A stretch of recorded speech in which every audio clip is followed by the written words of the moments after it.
Operation सिंदूर के बाद पाकिस्तान में बेचैनी है।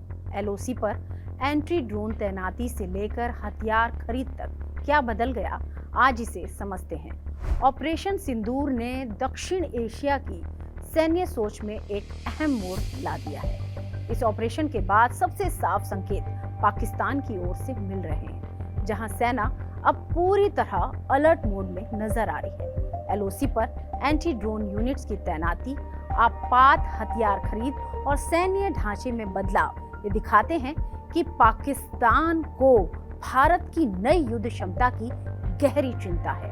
ड्रोन युद्ध का युग शुरू हो गया है और ऑपरेशन सिंदूर ने यह साबित कर दिया कि आधुनिक युद्ध अब केवल सैनिकों, टैंकों और तोपों का खेल नहीं रह गया है।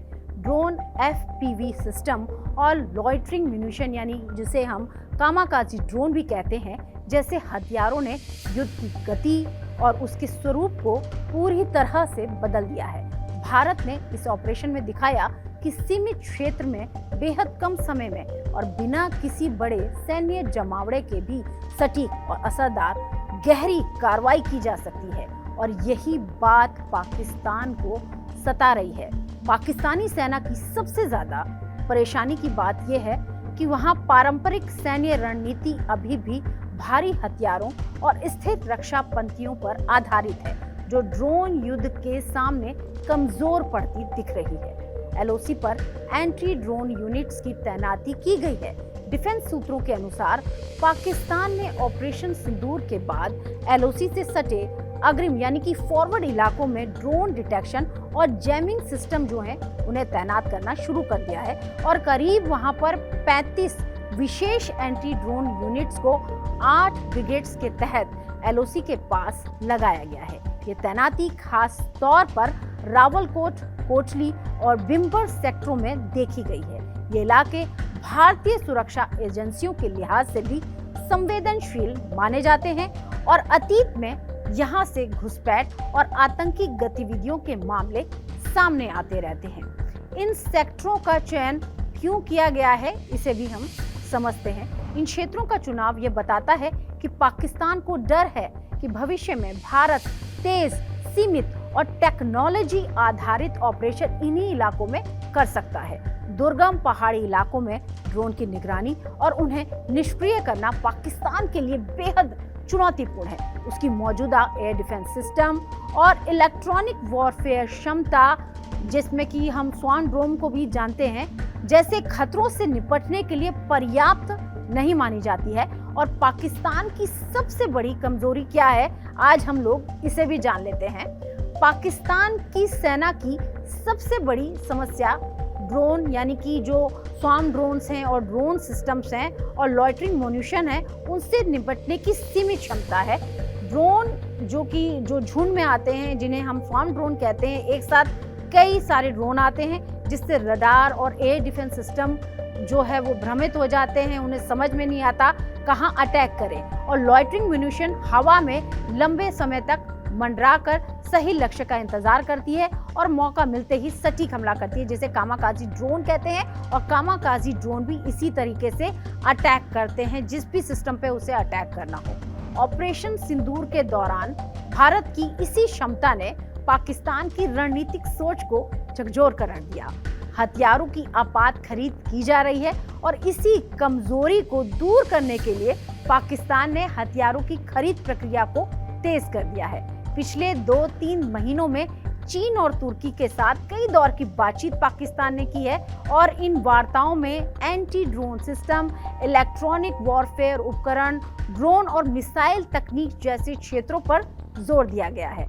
हालांकि पाकिस्तान की आर्थिक स्थिति खराब है, ये हर कोई जानता है। इसके बावजूद सैन्य खर्च में कटौती नहीं की गई है पाकिस्तान की ओर से, और ये दिखाता है कि सेना अपनी कमजोरियों को लेकर कितनी गंभीर है। कमांड एंड कंट्रोल पर भी खास फोकस जो है वो पाकिस्तान कर रहा है और हमारे डिफेंस सूत्रों के अनुसार पाकिस्तान अब नई कमांड एंड कंट्रोल गाड़ियां भी शामिल करने की तैयारी कर रहा है, ताकि युद्ध क्षेत्र में बेहतर तालमेल बनाया जा सके। और ड्रोन युद्ध में रियल टाइम सूचना और तेज निर्णय क्षमता बेहद जरूरी होती है और पाकिस्तान मानता है कि उसकी मौजूदा प्रणाली इस मामले में पीछे है। हमारे डिफेंस सोर्सेज ये भी बताते हैं कि पाकिस्तान 300 फतह रॉकेट की डील कर रहा है। पाकिस्तान ने 300 फतह रॉकेट खरीदने का सौदा लगभग फाइनल कर लिया है। इससे उसकी लंबी दूरी की मारक क्षमता बढ़ेगी। हालांकि सैन्य विशेषज्ञों का मानना है कि ये कदम ज्यादा मनोवैज्ञानिक दबाव बनाने के लिए किए गए हैं और ड्रोन और सटीक हथियारों के दौर में केवल रॉकेट क्षमता से रणनीतिक संतुलन बना पाना जरा मुश्किल है। और टैंकों का बदलता रोल भी एक अहम कड़ी है। ड्रोन युद्ध ने टैंकों की भूमिका पर भी सवाल खड़े कर दिए हैं। यूक्रेन युद्ध ने दिखाया कि ऊपर से किए गए ड्रोन हमलों में बेहद भारी टैंक असुरक्षित हो जाते हैं, यानी कामाकाजी जो ड्रोन्स हैं वो टैंक्स पर अटैक करते हैं। और इसी अनुभव को देखते हुए पाकिस्तान अब पुराने टैंकों को हटाने और नए बख्तरबंद प्लेटफॉर्म लाने की योजना बना रहा है। और भारत ने भी ऑपरेशन सिंदूर में जिस तरीके से कामाकाजी ड्रोन का इस्तेमाल किया, उससे भी पाकिस्तान की हालत जो है वो बेहद खराब हो गई है। भारत की रणनीतिक बढ़त से पाकिस्तान में बौखलाहट है और ऑपरेशन सिंदूर के बाद भारत की स्थिति स्पष्ट रूप से मजबूत हुई है।